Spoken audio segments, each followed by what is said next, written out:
Welcome to Wealth and Means. Advice dressed up like hard work. Each week, we explore ideas that help you pause, reflect, and think more deeply about the opportunities all around you. It's the perfect mix. A little information, a few stats, some real world insights, and just enough deep talk to make you feel smarter before your second cup of coffee. Today's episode is loaded. We've got what you didn't see in the news, your 5-minute jumpstart and wake up ready, a knowledge bomb you might find interesting, a fresh round of Humor Me, a spirited showdown in the greater debate, and we'll wrap it all up with a brand new Invent Again. A quick thank you to our sponsor, Nost Moments at nostmoments.io. Share your most precious memories. Share the Nost Moments. And now, what you didn't see in the news, the segment where we dig up the stories that didn't dominate your feed, but probably should have. While everyone was doom scrolling the same 3 headlines, the internet quietly caught fire over stories that might actually shape markets, tech, and your group chat. First up, a quiet but meaningful story out of Dharamshala. The Tibetan exile community that's been the heart of Tibetan culture in India for more than 60 years is shrinking fast. Schools built for nearly 9,000 kids are now barely half full, and some classrooms are closing. Younger Tibetans are moving abroad, and fewer new refugees are making it out of Tibet at all. The worry is simple. If the next generation isn't there to learn the language and carry the culture, the future of Tibetan identity in exile gets a lot more fragile. Meanwhile, in U.S. air travel, the FAA is stepping in with flight cuts at 40 major airports. Think Atlanta, LAX, Chicago.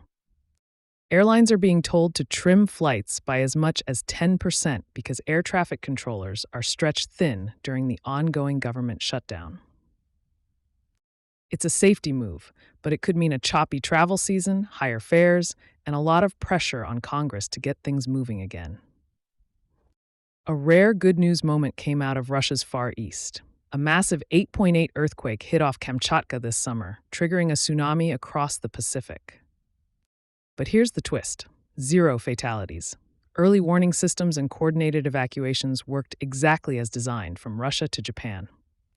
It's a reminder that preparedness really can change outcomes. And a reminder of what happens when countries actually cooperate. On the media front, news is getting a makeover.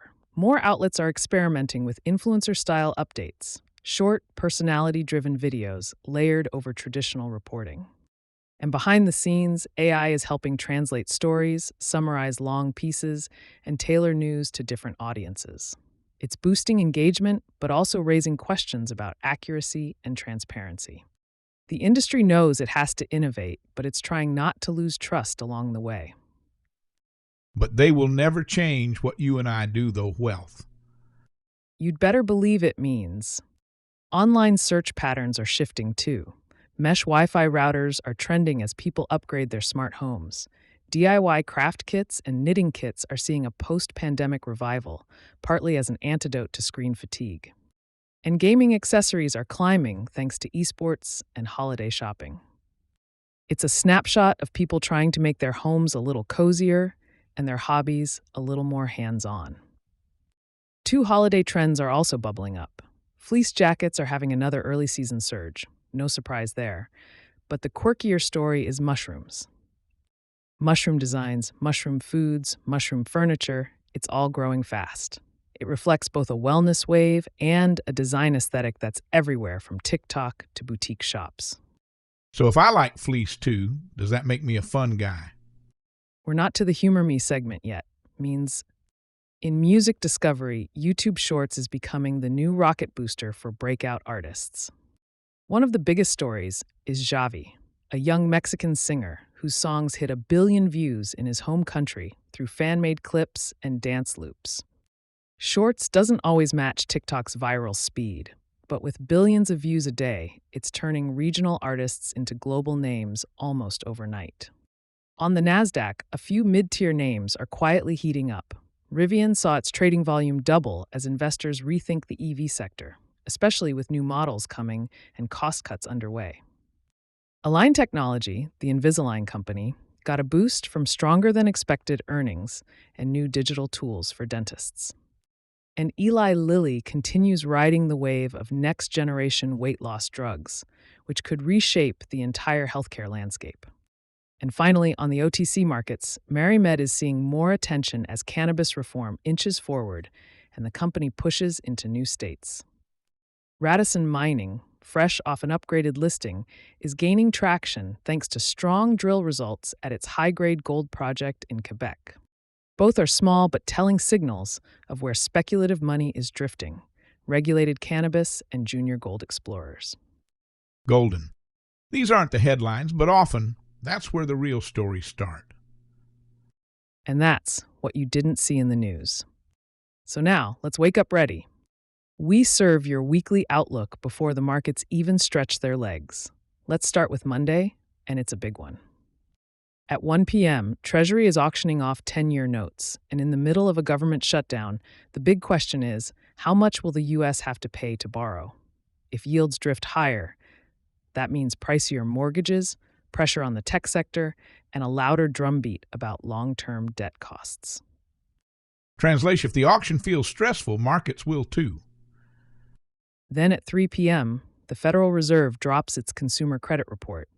We'll see whether households leaned harder on credit cards in September. If revolving debt jumps, that's a sign consumers are getting stretched, and stretched consumers spend less across retail and tech. And later that night, China reports its producer prices, expected to show another month of deflation. The key question: is global manufacturing still in a funk? If China keeps exporting weakness, metals demand could soften and hit U.S. miners right in the earnings. On Tuesday, we wake up to the Small Business Optimism Index at 6 a.m. Small businesses are basically the economy's nervous system, and the survey will answer, are owners feeling the tariff pinch yet? A drop here could stoke recession chatter and ding small-cap stocks. At 8:30 a.m., we get core CPI, the inflation number the Fed actually cares about. If prices run hotter than the expected 0.2%, rate cut hopes get kicked down the road, the dollar strengthens, and growth stocks feel the squeeze. In other words, inflation still holds the steering wheel. After the bell, Cisco and Disney report earnings. Cisco will tell us whether spending on networking and AI hardware is slowing, and Disney will show if its streaming business can actually turn a profit or if subscriber losses keep dragging media stocks down. Midweek brings energy and the Fed. At 10:30 a.m., the EIA releases petroleum inventories. The question: are we swimming in crude or draining barrels? A surprise build could cap oil prices and push big names like Exxon and Chevron lower. Then at 2 p.m., we get FOMC meeting minutes. This is where we find out what the Fed was really thinking when it paused rates. Any hint of hawkishness could spike Treasury yields and rattle tech and financials. Did you know that it cost me more to get cash out of an ATM than to buy a gallon of gas? I did not know that means. I wouldn't know, because I don't have a car and I don't use cash. Well, you will if you ever find yourself in Arkansas. Speaking of Arkansas, after the close, Walmart reports earnings, always a bellwether for consumer strength. Watch margins closely. Tariffs and supply chain pressures tend to show up here first. And earlier in the day, the Eurozone posts industrial production. If Europe slows, the euro slips, which ironically helps U.S. exporters in renewable energy and tech. On Thursday, the inflation theme keeps rolling with producer prices at 8:30 a.m. This is upstream inflation, the cost of making things. If services stay sticky, investors might start whispering about renewed rate hikes. At the same time, we get jobless claims, which have been creeping up during the shutdown. A spike here would signal a cooling labor market and maybe even pull back hiring plans in finance and tech. Bad for your next bonus, great for the Fed's stress levels. After hours, Beyond Meat reports, it's been a tough road for plant-based food. Weak demand would highlight bigger questions about the future of alt protein and ag tech. And early that morning, the IEA's World Energy Outlook drops, basically the global scorecard for oil, gas, and renewables. If they revise demand lower, clean tech names like First Solar could get a lift. We wrap up the week on Friday with the University of Michigan's Consumer Sentiment Report at 10 a.m. This one tells us whether Americans feel okay opening their wallets. If sentiment plunges, expect retailers and even EV makers to take a hit. At 10:30 a.m., we check natural gas storage. Winter is coming, and if injections disappoint, nat gas prices could jump, giving producers like EQT a tailwind. After the bell, Plug Power reports earnings, a big name in hydrogen. Investors want to know, are orders picking up, or are subsidy delays still holding the sector back? Weak guidance could highlight how fragile clean energy economics still are. And finally, China releases fixed asset investment.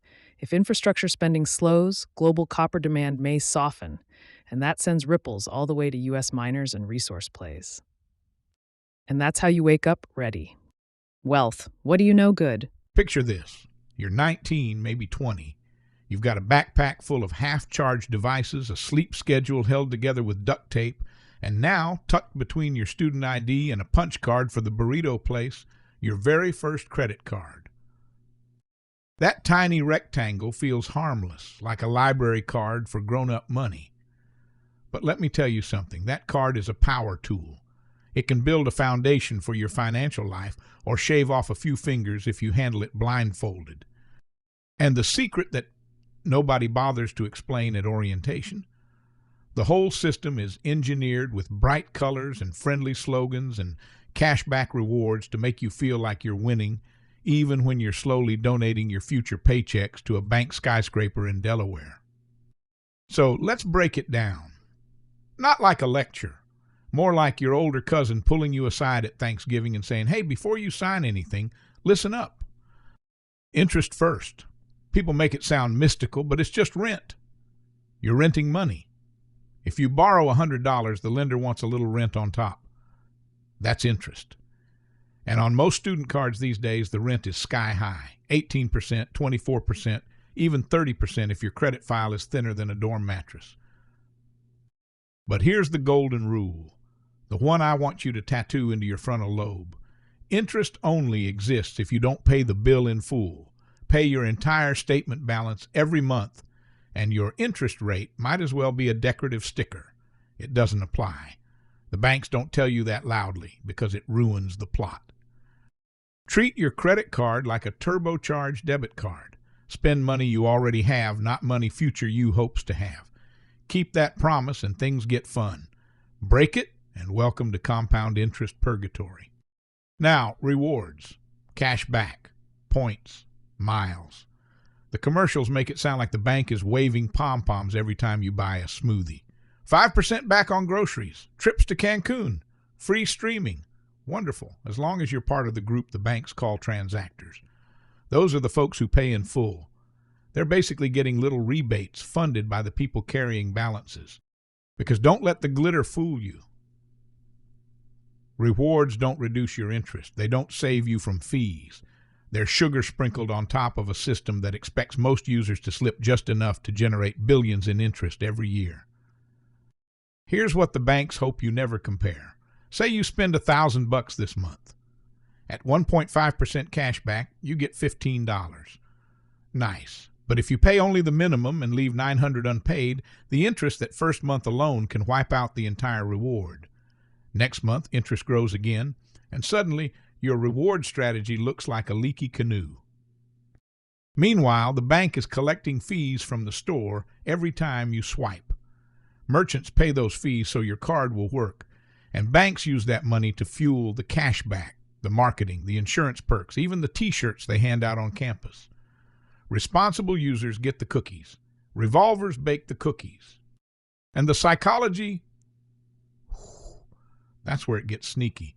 Research shows we spend way more on plastic than on cash. Something about the swipe feels like it's happening in a parallel universe.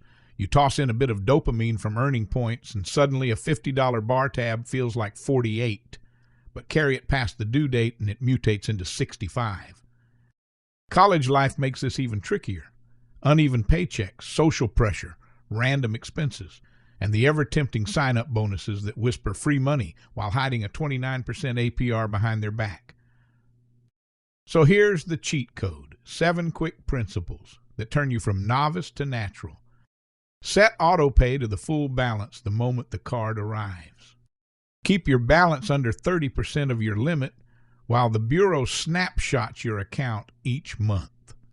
Never carry a balance, not once. Treat cashback as a bonus, not a budgeting line. If money's tight, pause the swipes until you catch up. Watch your transactions weekly, and after 6 to 12 months of clean use, upgrade the card or ask for a higher limit to boost your score. Because here's the real prize. A well-managed card unlocks things you can't see yet. A credit score that drops loan rates, protection against fraud, better apartment applications, more negotiating power when you need it. These are adult life upgrades disguised as a piece of plastic you keep next to a Chipotle receipt. Botch it and you graduate with $1,000 to $3,000 of high-interest debt and a bruise on your credit report that takes years to heal. Master it, and by 22, you could be holding a 750 credit score, paying zero interest, and making the card work for you instead of the other way around. Nobody teaches this in Econ 101, but this is the game, and once you know the rules, it stops being a trap and starts being a tool. Play smarter than the house. Your future self will thank you from whatever cool apartment, car, or job that good credit helped unlock. Knowledge bomb dropped. Wealth, I think it is your turn. Of course. Can't you tell I'm listening with interest? Humor me then. Okay, humor me, where we look at the lighter side of money, usually the side where someone else pays the price so you don't have to. Let's start with a spring break classic. Miami, 2019. Sarah, bright-eyed, no sunscreen, brand new credit card offering 5% back on dining, a dangerous combo. She and her friends hit South Beach like it owed them money. Tacos, margaritas, more tacos, a round of drinks for strangers they immediately forgot, and then the moment. The one that always arrives after the third, this bar is my personality now. She buys a $180 dolphin tattoo. Why? Because the artist said, "You seem like someone who would spiritually connect with aquatic mammals." And she said, "That is honestly the nicest thing anyone has ever said to me." She ends the trip $400 deep on food and drinks, plus her new ankle dolphin. But hey, good news, she earned $9 cash back. Bad news, she carried the balance for 3 months. Total interest, $11.70. Meaning, Sarah paid $2.70 for the privilege of permanently inking a sea creature onto her leg. She named it Finterest, because at some point, you just have to commit to the bit. Now travel with me from South Beach all the way back to a small village long ago where a farmer borrowed one goat from his neighbor. One simple goat. The neighbor says, "Bring it back in a year, plus reasonable interest." The farmer hears reasonable, thinks nothing of it, and goes about his life. A year later, he trudges back with the original goat. The neighbor says, "Wonderful, where's the other one?" The farmer blinks. "Other one?" "Yes," the neighbor says. "2 goats total, that's interest." The farmer sputters. 2 goats for 1 goat? That's absurd. The neighbor just smiles the slow smile of a man who has played this game before and replies, "That's not absurd. That's interest." Then he adds, "And figuring out where to get that second goat, that is also interest." And that, my friends, is the ancient universal truth of borrowing. The bill always shows up, whether it's wearing a business suit or munching grass. Interest isn't evil, it's just a very patient landlord. Pay your rent on time, meaning your full balance, and it stays quiet, minding its own business, like a polite neighbor. Miss a month? It moves in, rearranges the furniture, eats your snacks, and hands you a monthly invoice labeled, "Sorry, not sorry." So use the card. Laugh at the traps, but never let the joke be on you. Or your ankle dolphin. That was definitely the greatest of all time, Flipper. And now the greater debate, the debate that should happen, but doesn't. So we make it happen anyway, through imagination, caffeine, and the stubborn belief that 2 adults can battle without flipping a table. Tonight, the topic is simple enough to fit on a credit card bill, but explosive enough to ruin Thanksgiving. Should you cut up your credit cards? Representing the cut it, burn it, salt the earth where it lay side, Ramit Sethi. And arguing keep the damn card, fool, delivered with the energy of a man who has eradicated entire galaxies. Samuel L. Jackson. Let's begin. Ramit steps up first, and he starts with that tight smile he gets right before he ruins someone's illusions about their finances. He asks the audience to raise their hands if they've ever said, "I'll just pay it off next month." Then he tells them to keep their hands up if they actually paid it off. Every arm collapses like a dying star. Ramit says he's not here to manage anybody's credit card problem. He's here to convince people to cut the thing up, not literally burn it. He doesn't need a global fire code violation, but emotionally, spiritually, financially, yes, cut it. Then he drops his first bomb. You're not earning 2% cash back. You're getting a $9 latte coupon attached to a $90 overdraft.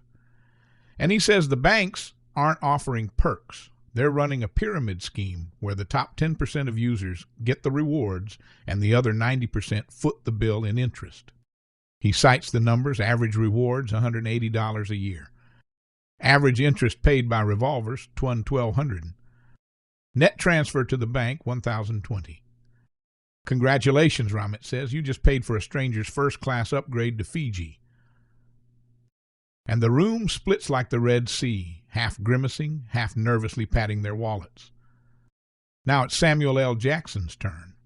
He storms on stage like a storm cloud with vocal cords, points into the crowd, and bellows, "What's in your wallet?"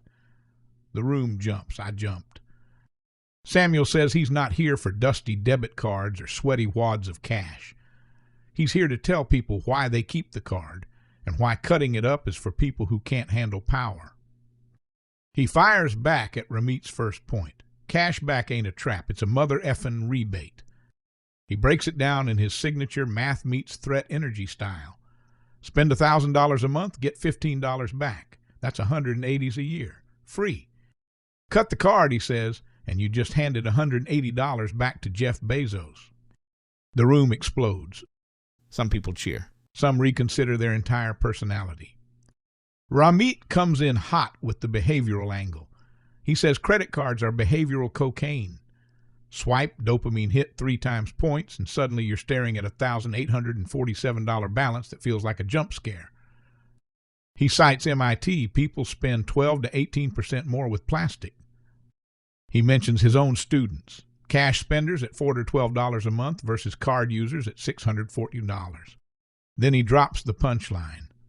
Your card didn't make you richer. It made Amazon richer. You can hear the audience wince. Samuel steps forward with a different flavor of heat. He says debit card fraud is like having your bank account disappear behind a magic curtain. Meanwhile, credit card fraud gets wiped clean because the bank eats the loss.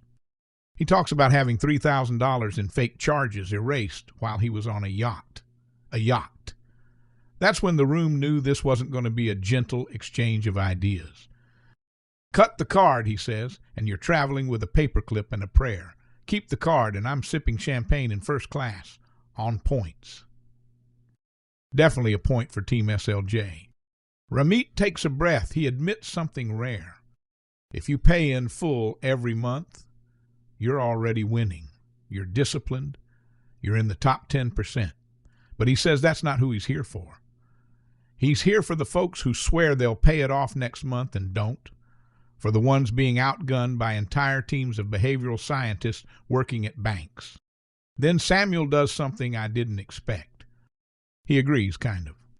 He says if you're ordering Uber Eats at 2 a.m., like it's your birthright, maybe you shouldn't have a credit card. But he says discipline isn't the card's job. It's yours. He compares it to a chainsaw, not evil, just dangerous in stupid hands. There's some knowing laughter, nervous laughter. People are starting to realize which camp they belong to. Ramit wraps it up by telling everyone to go home, find every credit card in their wallet, and cut it. Physically, emotionally, energetically. One less temptation, one less bill, one step closer to actually being rich, not just looking rich on Instagram. He hands out pre-cut I quit cards for the audience to throw like confetti. Half the room celebrates. The other half grips their wallets like priceless artifacts. Then Samuel raises his Capital One card and his lightsaber at the same time. like a financial Jedi Knight who has definitely yelled at someone in a boardroom. He says, this ain't just plastic. It's leverage, it's protection, it's free money if you're not a damn fool. He ends with, keep the card, pay it off, and tell the haters what's in your wallet, nothing, because you cut up your future. And he walks off stage, card spinning like a throwing star. The audience, half terrified, half applying for a Quicksilver card. Capital One stock spontaneously rises 3%. And that, folks, is the greater debate. Two pros, two philosophies, two knockout blows each. Which truth wins? That depends on who you are when the bill comes due. Well done, Means. So now, imagine a young biochemist stepping off a ship in 1947 with three things in his pocket: a PhD, a plane ticket he could barely afford, and a problem that almost nobody in medicine was thinking about. Alejandro Zaffaroni wasn't chasing a new molecule or dreaming up a miracle drug. He was chasing something far more annoying, far more universal, and if you've ever forgotten to take your meds, far more personal. He wanted to fix the way medicine got into the body in the first place. He wanted to invent again. Because in the middle of all the breakthroughs of 20th century pharma, he noticed something simple and staggering. We were still swallowing pills like it was the 1800s. Same peaks, same crashes, same forgotten doses, same side effects. Picture Zaffaroni in a garage in East Palo Alto, hunched over early prototypes that looked more like tape experiments than medical devices. He wasn't trying to impress the drug giants. He was trying to solve a math problem disguised as a medical one. How do you deliver a steady, precise dose of medication without demanding that patients behave like Swiss clocks? And that's the origin story of the invention that changed everything: the transdermal patch. A tiny adhesive square that doesn't look like tech at all, but works like tech in disguise. Layered films, diffusion membranes, adhesive engineering, molecular kinetics. A wearable device before we had the phrase wearable device. Zaffaroni didn't pitch it as a revolution, but it was. Once the FDA approved early patches for motion sickness and angina, the industry realized the ground had shifted. Because a patch did something no pill could. It bypassed the stomach, dodged the liver, and delivered a whisper-steady dose directly into the bloodstream. No peaks, no valleys, no oops, I forgot. For patients with pain, Parkinson's, Alzheimer's, nicotine addiction, or hormonal therapies, this wasn't convenience. It was stability. And stability is health. Now zoom out. The impact here wasn't just clinical.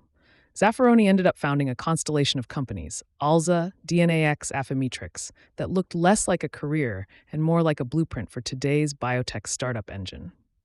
He treated drug delivery as an engineering problem, and in doing so, he quietly helped wire Silicon Valley's biotech identity. Alza alone spawned technologies that still echo through drug pipelines today: once-a-day pills, osmotic pumps, early microarrays. If you squint, you can see the lineage. Controlled release becomes personalized release, which becomes algorithmic release.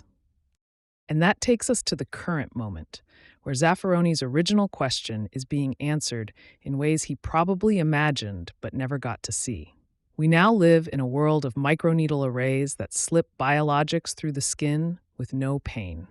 Smart patches that sense glucose or lactate and adjust dosing. Iontophoretic systems that use microcurrents to push a drug through your skin on command. Vaccine patches marching through late-stage trials, replacing needles with tiny printed spikes that dissolve into your arm. All of these are branches from the same root. If you can control delivery, you can control outcomes. And if you can control outcomes, you change the economics of care. Zaffaroni never claimed to be a visionary. He thought of himself as a craftsman, but every nicotine patch, every estrogen patch, every fentanyl patch, every Alzheimer's patch carries his fingerprints. He didn't win fame for curing disease. He won something rarer. He made treatments work the way they were meant to work. And today, as digital health companies talk about AI-driven dosing and programmable therapeutics, they're basically updating Zaffaroni's thesis for the 21st century. The drug matters, but the delivery system decides its destiny. His garage experiment became a $100 billion plus industry. His patch became a platform. His insight became an era. That's the legacy of Alejandro Zaffaroni. He didn't invent the future of medicine, he made it stick to your skin. And that's it for another episode of Wealth and Means, advice dressed up like hard work. We hope you enjoyed the range, from mushrooms to dolphins and patches to points. Subscribe, rate, and share this episode. It helps more than you think. We do this for you to help you have a better week, a sharper mind, and maybe even a longer attention span. And a special thanks to our sponsor, Nost Moments, because the best investments are still your memories. Until next time, stay curious Stay kind. and keep compounding.